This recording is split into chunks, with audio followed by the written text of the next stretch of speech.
Good morning, aspirants. Welcome back to Daily Current Affairs Analysis by CivicCentre IAS, where we shall discuss important relevant articles from the UPSC CSE Prelims perspective. Displayed are the topics which we'll be discussing today. Well, let's begin. The first article says that the India Post Payments Bank, which is a Government of India undertaking, is proud of its pivotal role in providing seamless digital banking services to millions of devotees and pilgrims at the Mahakumbh 2025 Prayagraj. Now, in this context, let's talk about India Post Payments Bank, which is important for the prelims perspective. See, India Post Payments Bank was launched on September 1st of 2018, marking a significant step towards the financial inclusion in India. And further, it is fully owned by the Government of India with 100% equity, ensuring the trust and reliability for all its customers. Furthermore, it functions under the Department of Post, Ministry of Communications, and also it leverages the India's vast postal infrastructure to bring banking services closer to the people. And its headquarters are in New Delhi, which serves as the command center for its nationwide operations. And more significantly, the vision of IPPB, that is the India Post Payment Bank, is to be the most accessible, affordable and trusted bank for the common man. And so to achieve these, it operates with a clear mandate that includes removing the banking barriers for the unbanked and underbanked, ensuring the financial inclusion for all, and also utilizing a vast postal network of 1,60,000 post offices with 1,45,000 in the rural areas, enabling the last mile banking access, and also leveraging 4 lakh postal employees to serve as banking correspondence. It helps bridge the gap between the banking services and the people who need them the most. And also, India Post Payment Bank, that is IPPB, operates with a unique set of features that set it apart. Firstly, it can accept only demand deposits, that is the savings and current accounts, with a deposit limit of 2 lakhs per individual customer. And additionally, since this IPPB is a payments bank, it operates under specific regulatory guidelines, as it cannot accept time deposits and NRI deposits, and it cannot set up subsidies for non-banking financial activities. Furthermore, IPPB plays a key role in empowering financial inclusion, ensuring every Indian can access banking services with ease and security. And for this, it primarily focuses on serving the unbanked and underbanked populations, making banking services more accessible than ever before. And also, it supports the Digital India initiative, promoting a less cash economy to encourage the financial transparency and security. Further, it aims to provide equal opportunities for the financial security and empowerment so that every customer has access to the financial system. And additionally, to ensure the convenience, IPPB offers multiple service channels through which customers can access banking services and makes available through counter services, micro ATMs, mobile banking apps, SMS and also the IVR. And to make the transactions more secure and efficient, this IPPB employs advanced authentication mechanisms, like it uses Aadhaar for the account opening and also the QR code and biometrics for the authentication, transactions and also the payments. Now, moving to the next article, it says that India's wholesale price inflation eased fractionally from 2.3% in December to 2.31% in January, with a deceleration in food inflation being almost offset by an uptick in the manufactured cost price rise, pace the government data showed on the Friday. Now, in this context, let's talk about the wholesale price inflation, and also as a value addition, let's see the difference between CPI and WPI. Now, firstly, talking about the wholesale price inflation, or simply the WPI, it is a crucial indicator that measures the average change in the price of goods in the wholesale market before they reach the consumer. So, unlike the retail inflation, which is measured at the consumer level, this WPI tracks price fluctuations at the producer level, helping to gauge supply side price movements. And now, if you look at the key features of WPI, See, remember that it is measured by the Office of Economic Advisor under the Ministry of Commerce and Industry, and its base year is 2011-12. Further, this WPI has three components, and they are primary articles, fuel and power, and also the manufactured products. See here, understanding WPI is crucial because it serves multiple economic functions. Like firstly, it acts as an indicator of supply side inflation, helping to analyze price trends at the production level. Secondly, it is an essential tool for the policy formulation as it enables the government and also the Reserve Bank of India to access inflationary pressures and take necessary monetary policy measures. And lastly, it has a significant impact on businesses and industries as it helps manufacturers and also the suppliers plan the pricing strategies and manage supply chain effectively. But despite its significance, WPI has certain limitations that should be taken into account. One major limitation is that it excludes the services, which makes it less representative of overall inflation trends, particularly in an economy where services contribute a large share to the GDP. And additionally, WPI is not consumer centric. So, unlike the CPI, that is a consumer price index, which directly reflects the price changes at the retail level, this makes CPI a better indicator of cost of living adjustment and also the consumer affordability. However, although both the WPI and CPI measures the inflation, they serve different purposes and follow distinct methodologies. Like, see, the wholesale price index, that is the WPI, focuses on the wholesale price changes, but whereas the consumer price index tracks the retail price movements that impact the consumers directly. And well, this WPI covers only goods. CPI includes both the goods and services, making it a broader measure of the inflation. And additionally, WPI gives more weightage to manufacturing, but whereas CPI focuses more on food and services, which are directly relevant to the consumers.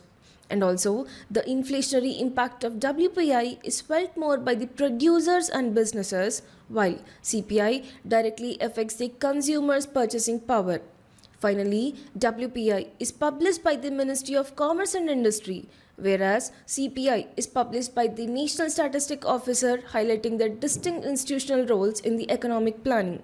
Now, moving to the next article, it says that Vice President Jagdeep Dhankar on Friday questioned the legal rationale behind the Chief Justice of India being involved with the executive appointments like that of the Central Bureau of Investigation Director. Now, well, in this context, let's talk about the Chief Justice of India and also know the appointments made by the CJI. Firstly, talking about the Chief Justice of India, in short the CJI, he holds the highest judicial position in the country, serving as the head of the Supreme Court. And CJI is not only responsible for judicial leadership but also for administrative functions, overseeing the court proceedings and also guiding the judicial policies.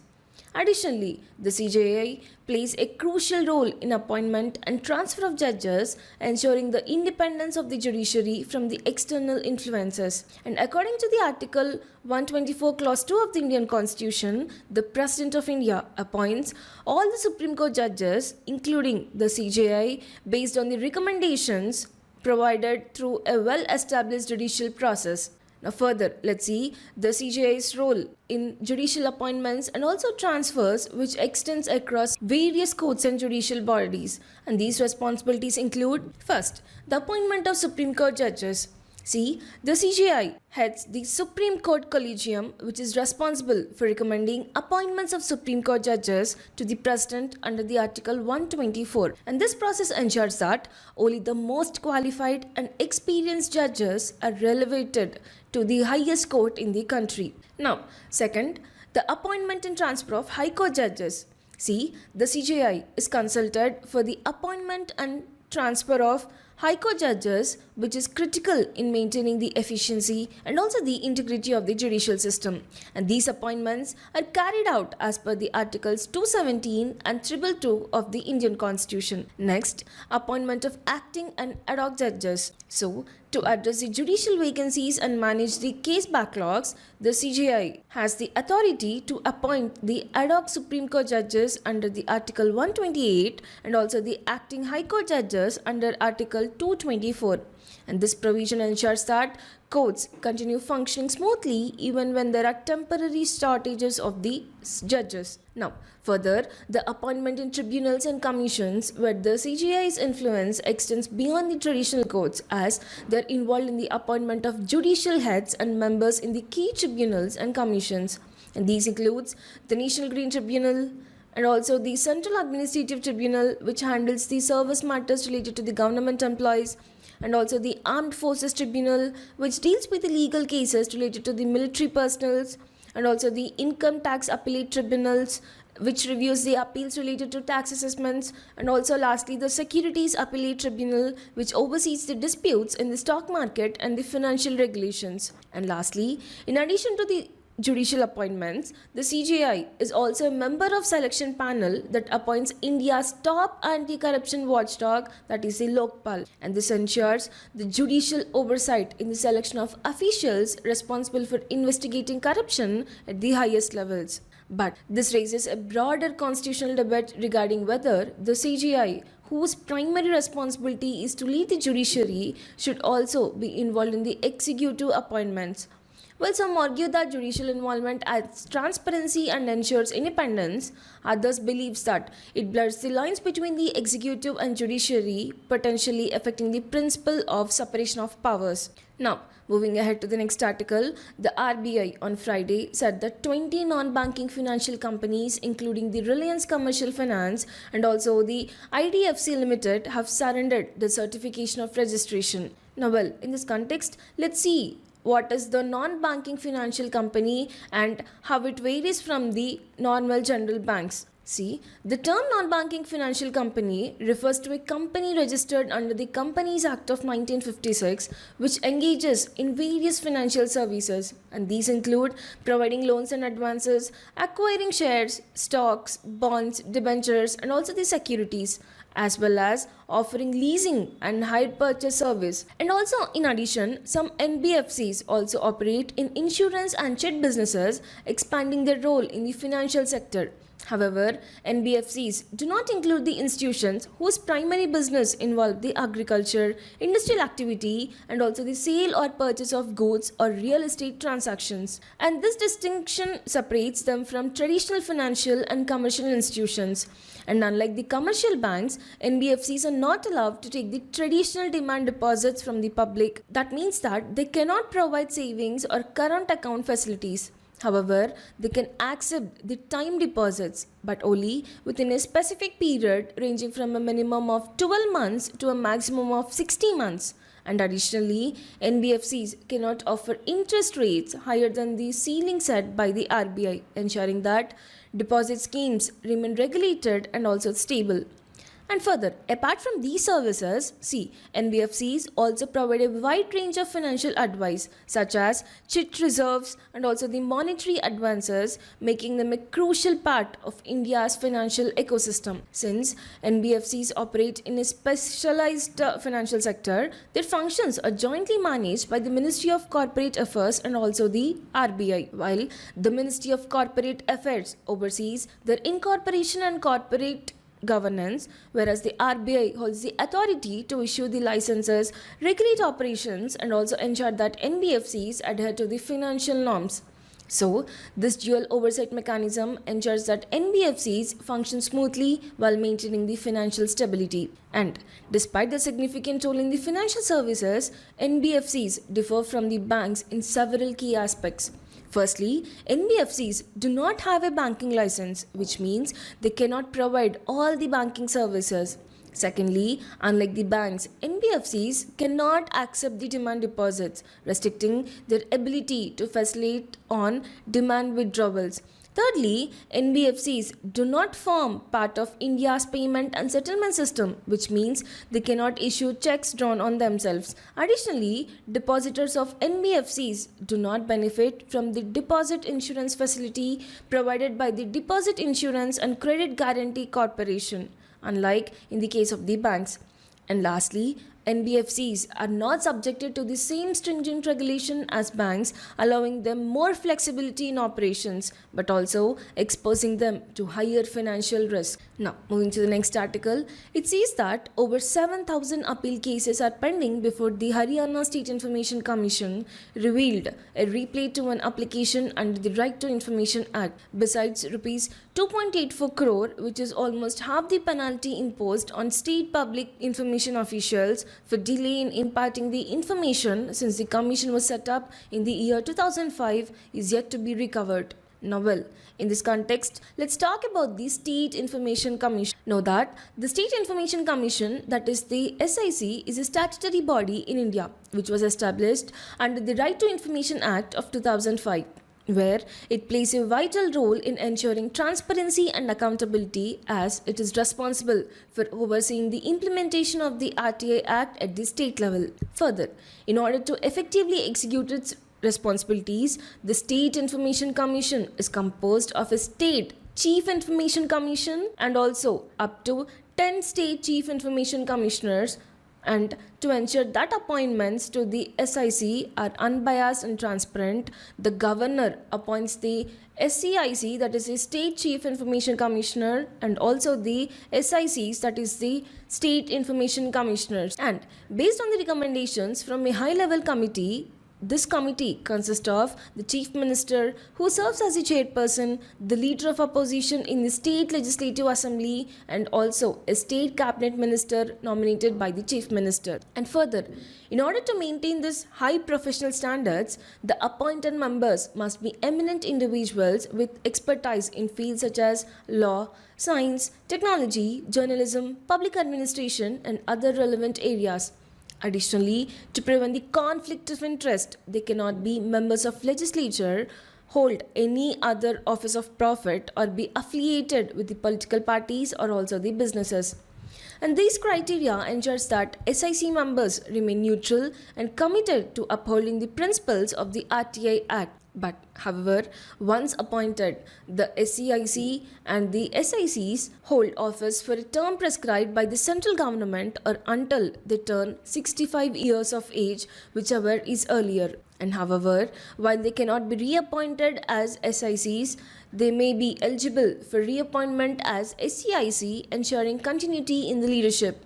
In certain cases, the State Information Commissioners may be removed by the governor, but only under specific conditions such as the insolvency, moral turpitude, mental or physical infirmity, or also the proven misbehavior. However, in cases of misbehavior, removal is only possible after an inquiry conducted by the Supreme Court, and this provision ensures that the members cannot be arbitrarily removed, preserving their independence and impartiality. And furthermore, the State Information Commission is entrusted with multiple functions and significant powers, making it a key institution in enforcing the RTI Act. So, one of its primary functions is to receive and inquire into complaints related to non-appointment of public information officers, and also refusal of information request, delays in providing information, or imposition of unreasonable fees.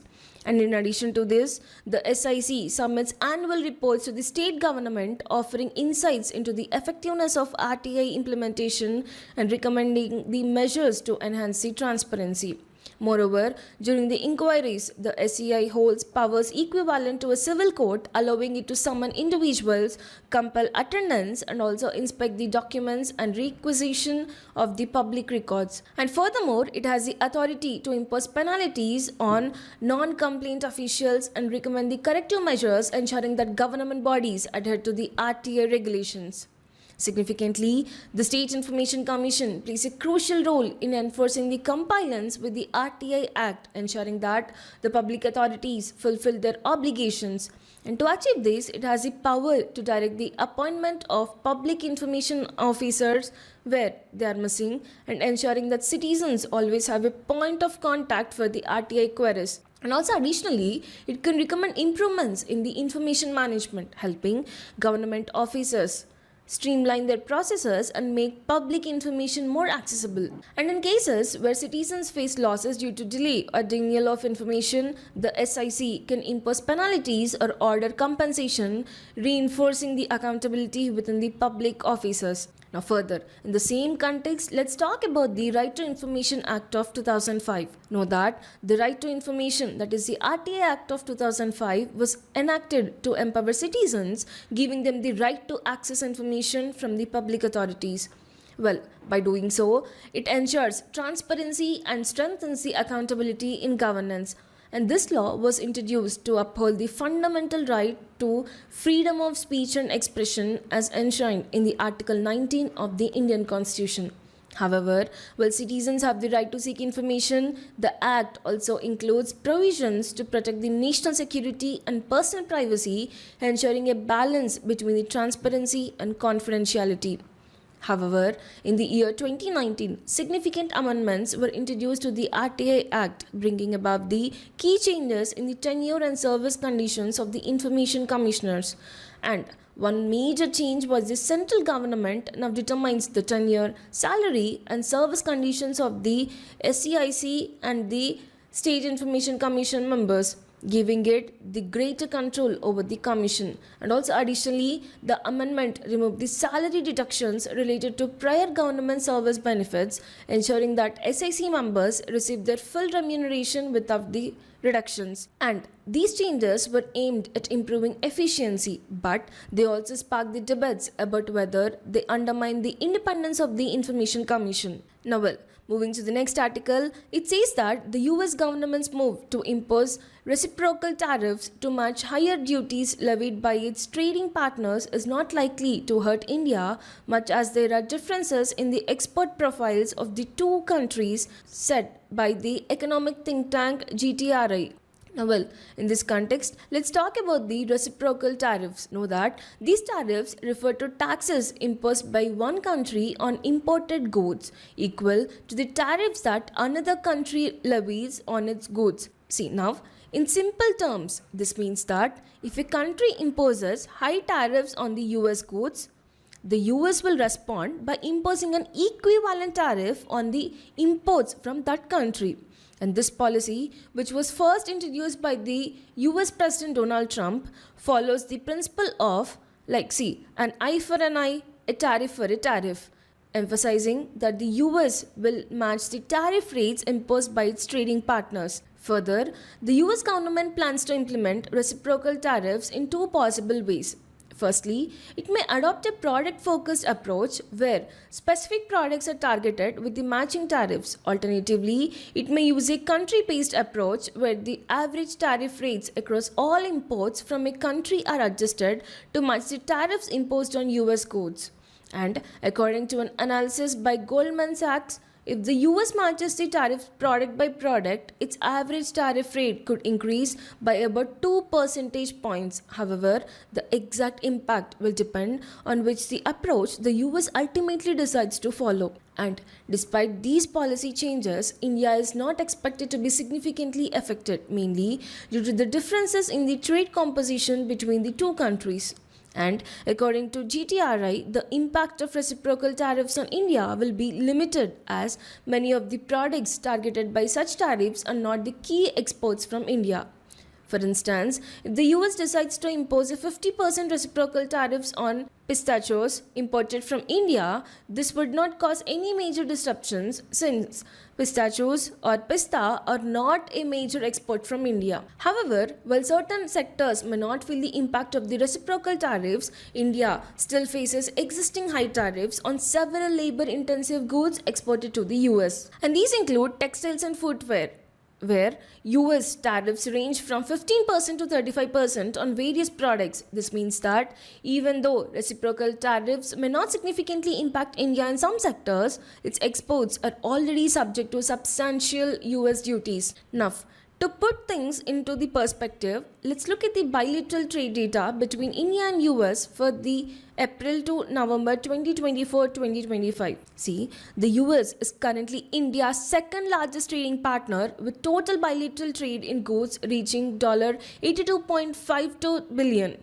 And during this period, India exported goods worth $52.89 billion to US, highlighting its strong trade position. And also, India imported goods worth $29.63 billion from the US, maintaining a balanced trade relationship. And this resulted in a trade surplus of $23.26 billion in favor of India, reflecting the strong export potential of the Indian industries. But given the complexities of this issue, India is likely to adopt a cautious approach, carefully observing the developments before making any policy decisions.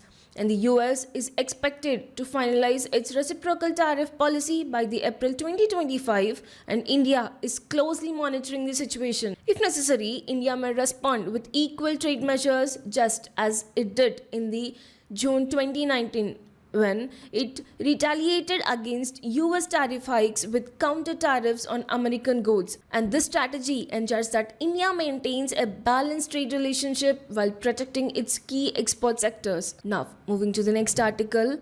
It says that after 4 months, Delhi saw its cleanest air on Friday, with the air quality index recorded at 131 in the moderate category, with strong gusty winds reaching up to 25 km per hour over the past few days. The capital's air quality improved after 3 days of poor air. And the last time Delhi saw better air was on October 7 last year, when the AQI was reported at 126 in the moderate category. Now, well, in this context, let's talk about the air quality index. See, the Air Quality Index in India is a tool designed to provide the public with real-time information about the quality of air in their localities. And the AQI system categorizes air quality into 6 levels, like ranging from good to severe, providing an easily understandable way to access the impact of pollution on the health. Where good indicates 0 to 50, satisfactory levels are from 51 to 100, further the moderate levels are from 101 to 200, and next the poor indicates 201 to 300, and the very poor is from 301 to 400. Lastly, the severe, where the levels are from 401 to 500. Further, the AQI is based on concentrations of 8 key pollutants. They are PM10, where the particulate matter is less than 10 microns, and the PM2.5, where the particulate matter is less than 2.5 microns. And along with the above, the others are nitrogen dioxide, ozone, sulfur dioxide, carbon monoxide, ammonia, and lead. Now, so to convert the raw pollutant data into AQI values, each pollutant's concentration is assigned a numerical scale that represents its impact on health. Among all the pollutants measured in a specific location, the pollutant with the highest score determines the overall AQI for that area. And this method ensures that air quality reports reflect the most severe pollutant present, allowing people to take the precautionary measures accordingly. Now, moving to the last article, it says that with Chief Election Commissioner Rajiv Kumar set to retire on February 18, a 3-member selection committee headed by Prime Minister Narendra Modi is set to meet on February 17 to pick his successor. Now, well, in this context, let's talk about the appointment of election commissioners. See, as per the Constitution, the Chief Election Commissioner and the other election commissioners are appointed by the President of India. However, the appointment process has evolved over time, ensuring that it remains structured, transparent, and impartial. And the most recent framework for these appointments is outlined in the Chief Election Commissioner and Other Election Commissioners Appointment Conditions of Service and Terms of Office Act 2023. And under this law, new framework, the President of India appoints the CEC and ECs.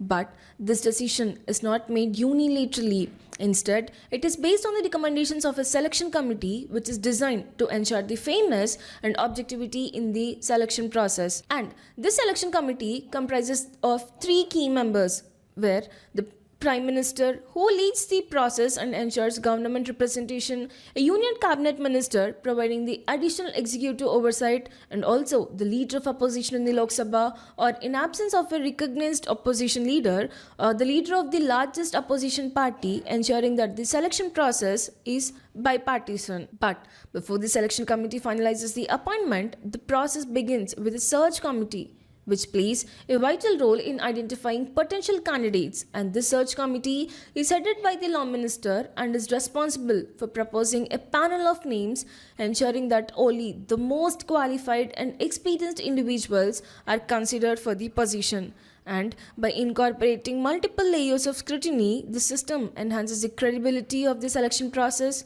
reinforcing the public confidence in India's electoral framework. Well, this concludes our today's daily current affairs analysis, and we'll be back tomorrow with another video. Thank you.